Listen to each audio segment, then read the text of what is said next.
विधिमंडळामध्ये माननीय आमदार कृष्णा खोपडेजी, आशिष देशमुखजी आणि अनेक आमदारांनी कळमना कृषी उत्पन्न बाजार समितीच्या अनियमितता, भ्रष्टाचार,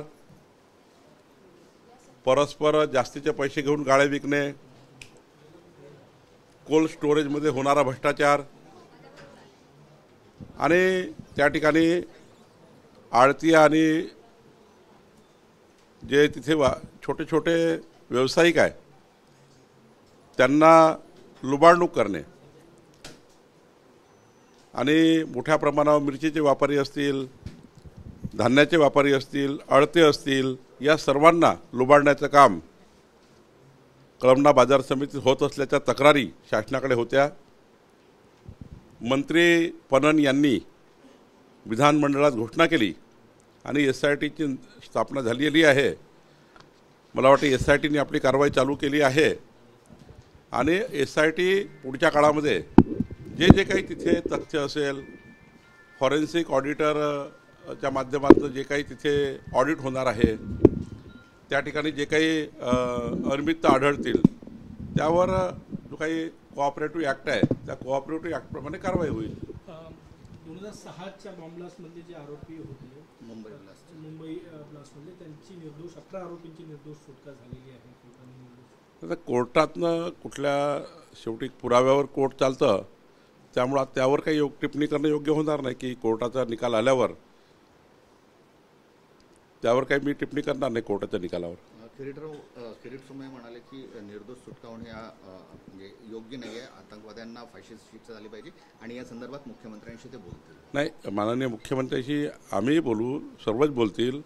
कुठल्या आजारावर सुटका झाली, कुठला पुरावा नाही मिळाला किंवा काय अडचणी आहे, वरच्या कोर्टात पुन्हा जाता येईल का शासनाला, याचाही विचार शासन करेल। जर ते त्या ठिकाणी त्या कुठल्या मेरिटवर कोर्टाने डिसाईड केला आहे आणि शासनाकडे काही ॲडिशनल बाबी असतील तर शासन वरच्याही कोर्टात जाऊ शकेल, पण या ठिकाणी मुख्यमंत्र्यांची चर्चा करावी लागेल। छावा संघटना आणि दादांच्या कार्यकर्त्यांमध्ये काल हाणामारी झाली आहे कोकाटीच्या प्रकरणावरून। नाही, मला असं वाटतं की वैचारिक मतभेद ठेवले पाहिजे, पण त्या ठिकाणी हाणामारी होईल, कुठल्याही संघटनेमध्ये हाणामारी होईल इथपर्यंत परिस्थिती येऊ देऊ नये। कोणी असे भडकाऊ व्यक्तित्व करू नये ज्यातनं महाराष्ट्रात अशांतता निर्माण होईल आणि काहीही करून आपण राजकारणात काम करणाऱ्या आणि सरकारमध्ये काम करणाऱ्या आमदार असतील, खासदार असतील, मंत्री असतील, आम्ही सर्वांनी एका जबाबदारीने काम केलं पाहिजे। हातात कायदा घेऊन कुठलाही निर्णय होऊ शकत नाही, हातात कायदा घेऊन काही राज्य पुढे जाऊ शकणार नाही। तुम्हाला वैचारिक पद्धतीने लढाई लढावी लागेल आणि राज्याला पुढे न्यावं लागेल। माणिकराव कोकाटे प्रकरणात सरकारवर प्रश्न उपस्थित केला जात आहे की पत्ते खेळणं, रमी खेळणं कितपत योग्य आहे सभागृहामध्ये, त्याचं स्पष्टीकरण माणिकराव कोकाटेने दिलं आहे, त्यामुळं मी त्यावर काही बोलणं योग्य नाही आहे, कारण ऑलरेडी मंत्र्यांनी त्याचं स्पष्टीकरण दिलं आहे। नाशिकच्या हनी ट्रॅप प्रकरणात खूप आरोप प्रत्यारोप होत आहेत, मुख्यमंत्र्यांनी उत्तर दिलेलं होतं, मात्र त्यावर अजून समाधानी नाही आहे विरोधक। माननीय मुख्यमंत्र्यांनी स्पष्ट सांगितलं आहे, ज्या विरोधकाला जर वाटतं एवढा वेळ का थांबता येते, विरोधकाकडे काही बाबी असतील, मला वाटतं की मीडिया मॅनेजमेंट करण्याकरता लोकांची करमणूक करण्याचा हा एक मोठा ब्लंडर आहे। मग सभागृहात का दाखवलं नाही, सभागृहाच्या बाहेर 4 दिवस झाले का दाखवत नाही, तुम्ही प्रेस कॉन्फरन्स घेऊन का दाखवत नाही, लावा ना, कुणाची शिडी लावायची आहे ती। मला काय म्हणायचं आहे की असेल तर लावा ना, आमच्याकडे आहे, आमच्याकडे आहे, आमच्याकडे आहे, कुणाला घाबरवत आहेत। त्यामुळे मला वाटतं ज्या ज्याबद्दल असेल त्याबद्दल लावली पाहिजे, दूध का दूध पाणी का पाणी केलं पाहिजे। सीडीचं नाव घेऊन ब्लॅकमेलिंग सुरू आहे असं वाटतंय का?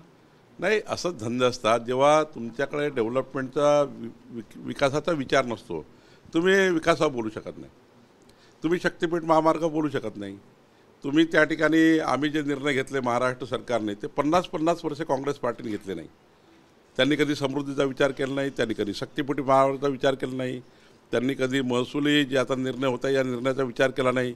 जेव्हा जेव्हा सत्ता काँग्रेसकडे किंवा शरद पवार साहेबांकडे किंवा उबाठाकडे राहिली आहे तेव्हा तेव्हा समाजाच्या शेवटच्या व्यक्तीच्या कल्याणाचे निर्णय करायला पाहिजे, ते केले नाही।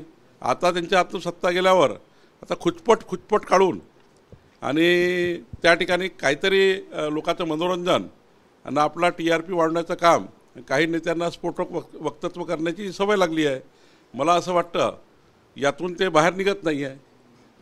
त्यांना त्यांचं काम करू द्या, काही आमचं काही अडचण नाही, पण आम्ही विकासाला केंद्रबिंदू मानून काम करतो आहे. प्रफुल्ल लोढांवर हनी ट्रॅप अंतर्गत गुन्हा दाखल झाला. त्यात खडसे म्हणतात की ते गिरीश महाजनांच्या जवळचे होते. तपासात येईल ना. माझं काय म्हणणं आहे, तपासामध्ये साऱ्या गोष्टी येतील. त्यांनी आरोप केला म्हणजे सत्य असणोडी आहे. तसे खडसे साहेब गिरीश महाजनावर त्यांचं कुठं नाव आलं की ते आरोप करत राहतात. शेवटी तपासातल्या सर्व बाबी महत्त्वाच्या आहे. लोढा तिकडे आहे, गिरीश महाजन तिकडे आहे, ते एकामेकाचा का संबंध आहे. पण तरी ते खडसे साहेब काल ते मैत्री आहे म्हणून, आता मैत्री कुणाचा कोणी राहू शकते. तुम्ही माझे मित्र आहे, तुम्ही उद्या गडबड केली तर मी गडबड केली का, की मी गडबड केली म्हणजे तुम्ही गडबड केली का. त्यामुळं राजकारणामध्ये असे आरोप करू नये. खडसे साहेबांनी असे आरोप करू नये की जे कारण नसताना गिरीश महाजनांचं नाव, कारण नसताना नेहमी गिरीश महाजनांचं नाव, कारण नसताना गिरीश महाजनांचं नाव. मला वाटतं यावरतून खडसे साहेब बाहेर निघालं पाहिजे. त्यांनी सरकारमध्ये चांगल्या 4 गोष्टी सांगितल्या पाहिजे. गिरीश महाजनांचं नाव वारंवार घेऊन खडसे साहेबांना मोठं होता येतं असं त्यांना वाटतं. मला वाटतं की हे दुर्दैवी आहे. विरोधक म्हणतात की 4 दिवसाआधी म्हटलं होतं की या हनी ट्रॅपच्या माध्यमातून सरकार सत्ता बदल झाली. काही सांगतो होते खोटारडेपणा, यांच्या नाकर्तेपणामुळे झाली. तुम्ही आपले आमदार खासदार सांभाळू शकले नाही. तुम्हाला लोक सोडून चालले गेले. तुम्हाला तुमचे माणसं जेव्हा सांभाळता येत नाही तेव्हा तुम्ही दुसऱ्याला आरोप करून फायदा नाही. उद्धव ठाकरेजींनी आपले आमदार खासदार सांभाळायला पाहिजे होते. शरद पवार साहेबांनी त्याचे आमदार खासदार सांभाळायला पाहिजे. आता त्यांचे माणसं त्यांना सांभाळता येत नाही आणि ते आमचे आरोप करतात. यामुळे झाले ना हनी ट्रॅपनी झाले, फनी ट्रॅपनं झाले. कायचं हनीन कायची ट्रॅप काहीच नाही आहे. त्यामुळं मला असं वाटतं की नुसता नरेटिव्ह तयार करतात, नुसत्या नकारात्मक बातम्या तयार करतात, डेव्हलपमेंटला सोडून बातम्या तयार करतात आणि या ठिकाणी आपल्या नावाचा गाजावाजा करून घेतात. शेवटचा प्रश्न, 4 मंत्री रडारवर आहे, राजीनामे घेतले जाणार हायकमांडकडनं असं म्हणतात. त्यांनाच माहिती आहे, मला तर काही माहिती नाही आहे आणि मुख्यमंत्र्याला बहुतेक माहीत नसेल, पण त्यांनाच माहिती आहे. कुठून आणली माहिती मला माहिती नाही. एक अशी पण चर्चा आहे की उद्धव ठाकरे आणि एकनाथ शिंदे एकत्र येतील अशी देखील जोरदार चर्चा आता राजकारणात सुरू आहे. चर्चा तर रोज चालतात. तुमच्याकडे काही अधिकृत माहिती आहे का? चर्चा चालतात, त्यामुळं फार काही सिरियस घ्यायचं नसतं.